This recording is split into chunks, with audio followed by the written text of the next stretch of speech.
ಧ್ವನಿ ನ್ಯೂಸ್ಗೆ ಸ್ವಾಗತ. ಚಾಮರಾಜನಗರ ಜಿಲ್ಲೆಯ ಯಳಂದೂರು ತಾಲೂಕು ಪಂಚಾಯಿತಿ ಸಭಾಂಗಣದಲ್ಲಿ ಅಕ್ಷರ ದಾಸೋಹ ಅಡುಗೆ ಸಿಬ್ಬಂದಿಗಳಿಗೆ ತರಬೇತಿ ಕಾರ್ಯಕ್ರಮವನ್ನು ಹಮ್ಮಿಕೊಳ್ಳಲಾಗಿತ್ತು. ತರಬೇತಿ ಕಾರ್ಯಕ್ರಮವನ್ನು ಬಿಆರ್ಸಿ ನಂಜುಂಡಯ್ಯ ಅವರು ಉದ್ಘಾಟನೆ ನೆರವೇರಿಸಿ ಮಾತನಾಡಿದರು.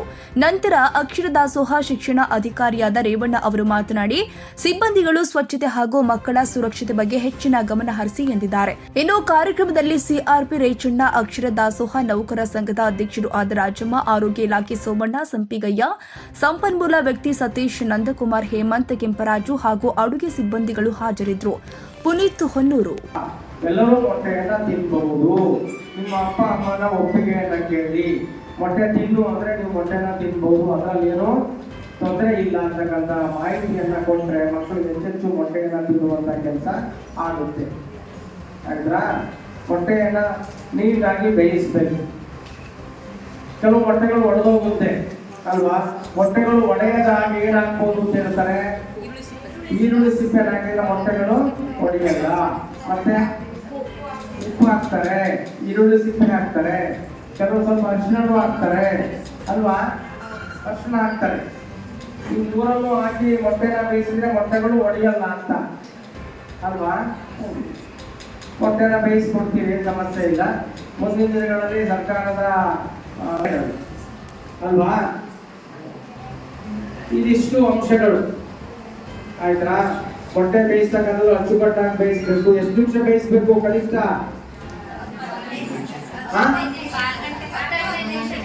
20 ನಿಮಿಷದ ಮೇಲ್ಪಟ್ಟು ಬೇಯಿಸಬೇಕು. ಅಂದ್ರೆ ಹೆಚ್ಚು ಬೇಯಿಸಿದ್ರೆ ಅಂತ ಅಂಶ ಏನಾರು ಇದ್ರೆ ಅದು ಆವಿಯಲ್ಲಿ ಏನಾಗುತ್ತೆ, ಇಲ್ಲೂ ಆಗುತ್ತೆ, ರೋಗಾಣು ಸತ್ತು ಹೋಗುತ್ತೆ ಅಂತಕ್ಕಂಥ ಅಂಶ. ಹಾಗಾಗಿ ಒಂದು 5 ನಿಮಿಷ ಹೆಚ್ಚು ಮಾಮೂಲಿ ಬೇಯಿಸುವ ಅವಧಿಗಿಂತ 5 ನಿಮಿಷಗಳು ಹೆಚ್ಚಾಗಿ ಮೊಟ್ಟೆಯನ್ನ ಬೇಯಿಸಿ. ಆಯ್ತಾ? ಮೊಟ್ಟೆ ಬೇಯಿಸಿದ ನಂತರ ಮೊಟ್ಟೆ ಸುಲಿಲಿಕ್ಕೂ ವಿಧಾನಗಳಿದೆ ಅಲ್ವಾ? ಹೌದು. ಅಚ್ಚುಕಟ್ಟಾಗಿ ಮೊಟ್ಟೆಯನ್ನ ಸುಲಿಬೇಕು. ನಂತರ ಮಕ್ಕಳಿಗೆ ಬೆಳೆಸುವಂತ ವ್ಯವಸ್ಥೆನ ಮಾಡಬೇಕು. ಇದಿಷ್ಟು ಅಂಶಗಳು.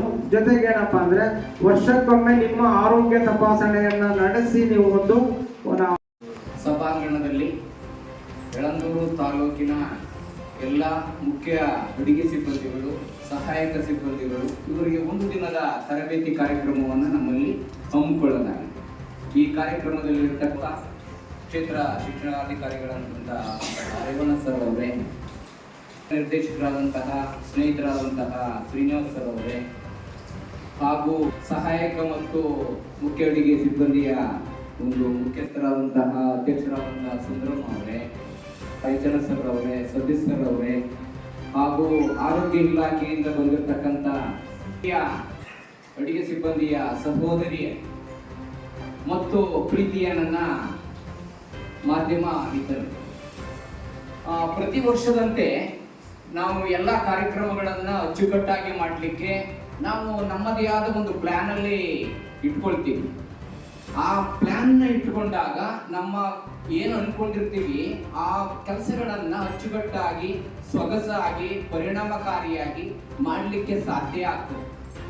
ಆ ಯೋಜನಾಬದ್ಧ ಕಾರ್ಯಕ್ರಮವನ್ನ ನಡೆಸಲಿಕ್ಕೆ ನಿಮ್ಮೆಲ್ಲರನ್ನು ಕೂಡ ಈ ಒಂದು ಕಾರ್ಯಾಗಾರದಲ್ಲಿ ತಾವೆಲ್ಲರೂ ಕೂಡ ಭಾಗಿಯಾಗಿದ್ದೀರಿ. ತಾವೆಲ್ಲರೂ ಕೂಡ ಹೆಚ್ಚಿನ ಸಂಖ್ಯೆಯಲ್ಲಿ ಭಾಗಿಯಾಗಿದ್ದೀರಿ. ನನಗಂತೂ ಖುಷಿ ಆಗ್ತಾ ಇದೆ. ಕಾರಣ ಏನು ಅಂತ ಹೇಳಿದ್ರೆ ನಿಮ್ಮ ಕರ್ತವ್ಯಗಳು, ಜವಾಬ್ದಾರಿಗಳು ಮತ್ತು ನಿಮ್ಮ ನಡೆನುಡಿಗಳು, ನೀವು ಶಾಲೆಯಲ್ಲಿ ಹೇಗೆ ಇರಬೇಕು ಎನ್ನುವ ವಿಚಾರಗಳನ್ನು ನಮ್ಮ ಸಂಪನ್ಮೂಲ ಶಿಕ್ಷಕರಾಗಲಿ ಅಥವಾ ಸಂಪನ್ಮೂಲ ವ್ಯಕ್ತಿಗಳಾಗಲಿ ಆಮೇಲೆ ತಿಳಿಸ್ಕೊಡ್ತಾರೆ. ಇಲ್ಲಿ ತಾವುಗಳು ಮಾಡಬೇಕಾದಂತಹ ಕೆಲಸ ಈಗ ತಾನೇ ನಮ್ಮ ಸರ್ ಹೇಳಿದ್ರು. ಈಗ ಶಾಲೆಗಳಲ್ಲಿ ಮೊಟ್ಟೆ ಬೇಯಿಸಲಿಕ್ಕೆ ಆಗಿರಬಹುದು ಅಥವಾ ಇನ್ನಿತರ ಪರಿಕರಗಳನ್ನ ಕೊಂಡ್ಕೊಳ್ಳಿಕ್ಕೆ ಆಗಿರಬಹುದು.